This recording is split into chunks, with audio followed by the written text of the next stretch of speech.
Dustin Poirier fought Justin Gaethje for the first time at a UFC on Fox event in 2018. Both fighters fought well, but here I will be focusing on what Dustin did to win this fight. I will also be making a video on how Gaethje was able to beat Dustin in their rematch at UFC 291, which I will link in the description when that's done. At this point in his career, Gaethje's style relied on constant forward movement, heavy punches, and damaging low kicks. His defense consisted of tucking his chin, covering up with his hands, and keeping his elbows tight. As he looked to walk Poirier down, Dustin used combinations and his jab to stop Gaethje's forward pressure and force him back.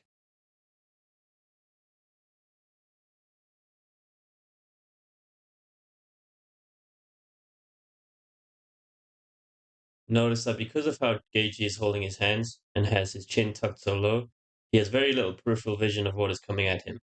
Dustin does a great job of mixing up his strikes, looking for uppercuts between the forearms and hooks behind the hands of Gaethje.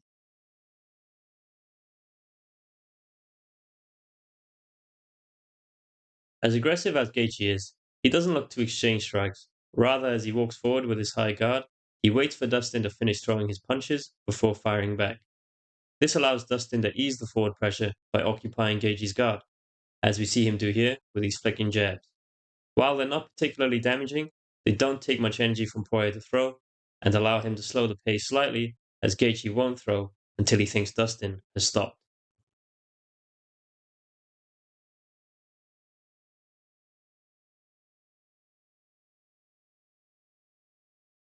Because this guard is Gaethje's main defense, Dustin can occupy it with these non-committal punches to set up harder shots. After taking a low kick from Gaethje, he throws two prodding jabs from orthodox to bring Gaethje's hands up, which leaves his body exposed for a hard right hook.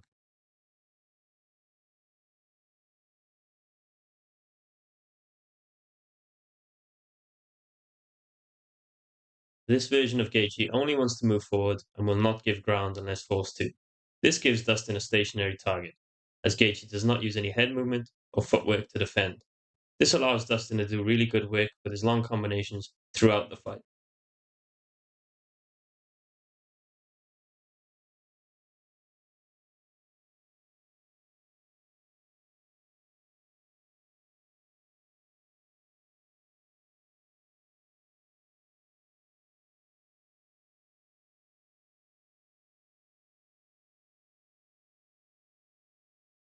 Dustin has more variety in his defense, using head movement, footwork, and a guard that looks to defend against specific strikes.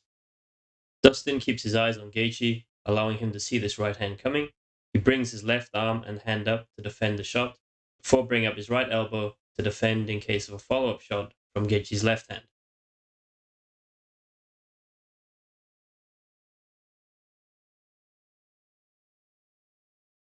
Notice how this guard is far more intentional. Dustin is looking to place his defense in spots that Gaethje is throwing to, whereas Gaethje, with his high guard, is simply trying to cover up as much surface area as possible rather than defend the specific areas Poirier is throwing to. Dustin uses head movement to avoid Gaethje's punches,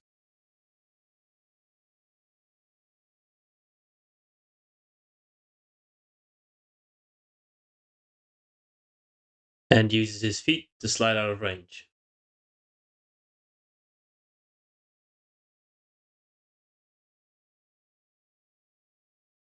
Dustin's defense is certainly not perfect, as can be seen on his face at the end of the fight, but he does a much better job of reducing the damage as he's often moving away from a punch as it lands. Gaethje, on the other hand, is often walking into Poirier's shots, taking the full brunt of them. One shot that Dustin has a particularly hard time of defending is the inside low kick off of Gaethje's right leg.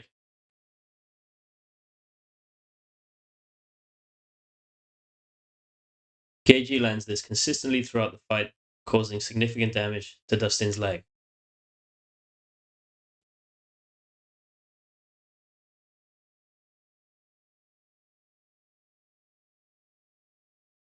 Dustin isn't able to check effectively and is only able to slide back out of range of some of the kicks.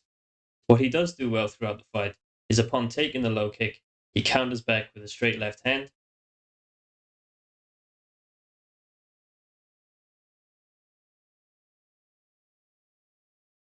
or with a shifting combination.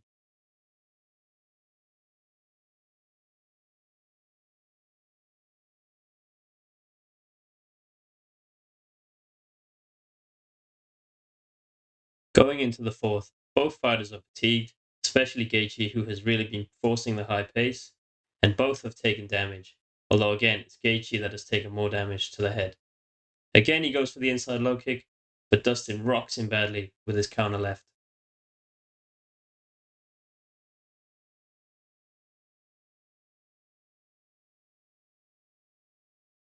Dustin follows up with another long combination and gets the finish to an incredible fight.